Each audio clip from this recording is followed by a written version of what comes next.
நான் தான் அந்த பையன்டா யாரா அந்த பையன் நான் தான் அந்த பையன் யாரா அந்த பையன். மணி சேவிங் நேயர்களுக்கு வணக்கம். ஸோ இன்னைக்கு நான் என்ன டாபிக் பார்க்க போகிறோம் பார்த்தீங்கன்னா, ஸோ ஐபிஓ பற்றி நம்ம பார்க்க போகிறோம். ஸோ இப்போ வந்து அப்கமிங்கில் வந்து நிறைய ஐபிஓ ஸ்டெப் பை ஸ்டெப்பாக வந்துட்டு இருக்கிறதுனால ஸோ நம்ம ஐபிஓ டாபிக் எடுத்துகிட்டு வந்திருக்கோம். ஸோ இது வந்து ஃபுல் நாலேஜ் ஷேரிங் மட்டும்தான், சரிங்களா. ஸோ ஐபிஓ ஃபுல் ஃபார்ம் என்னன்னா இனிஷியல் பப்ளிக் ஆஃபரிங்.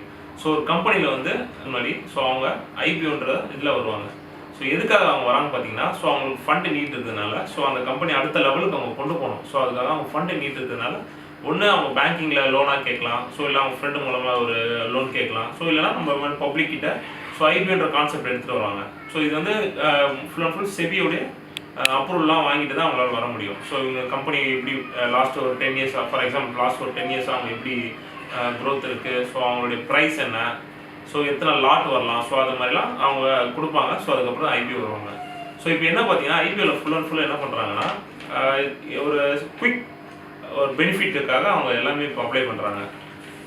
ஒரு 5 டேஸ்க்குள்ளே ஒரு ப்ராஃபிட் புக் பண்ணிட்டு வெளியே வர மாதிரி கான்செப்ட் வந்துருக்கு. ஸோ என்னை பொறுத்த வரைக்கும் ஐபிஓ வந்து நான் அவ்வளோ இன்ட்ரெஸ்ட் இல்லை.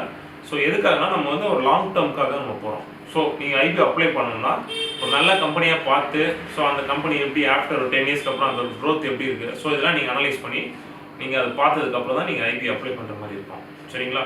ஸோ அடுத்தது ஒரு கொஷின் வந்தது. ஸோ இப்போ நான் ஃபார் எக்ஸாம்பிள் வந்து எனக்கு டிவிடெண்ட் வருது. ஸோ அந்த டிவிடெண்ட் அமௌண்ட் என்ன பண்ணலான்னு கேட்குறாங்க. ஸோ ஒன்றும் இல்லை, நீங்கள் டிவிடெண்ட் வந்தாலுமே சின்ன நீங்கள் கோல்டு பீஸ் காயினாக வாங்காது, கோல்டு பீஸாக வாங்கலாம் நீங்கள், சரிங்களா. ஸோ நீங்கள் என்னோட பொறுத்த வரைக்கும் டெய்லி 2 கோல்டு பீஸ் வாங்கினாலும் நல்லது தான். ஸோ டிவிடெண்ட் வர காசை கூட நீங்கள் கோல்டு பீஸ் ஆகலாம், இல்லை உங்களுக்கு தெரிஞ்ச கம்பெனியில் கூட நீங்கள் இன்வெஸ்ட்மெண்ட் பண்ணிகிட்டே வரலாம்.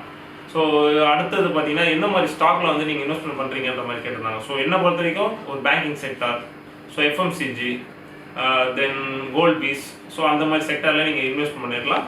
ஃபார்மர் செக்டர் கூட நீங்கள் இன்வெஸ்ட்மெண்ட் பண்ணிகிட்டே வரும்போது அதோடைய லாங் டேர்மில் போகும்போது அதோட பெனிஃபிட் இருக்கும், சரிங்களா. ஸோ இதோட இந்த டாபிக் நம்ம வைண்ட் அப் பண்ணிக்கலாம். தேங்க்யூ.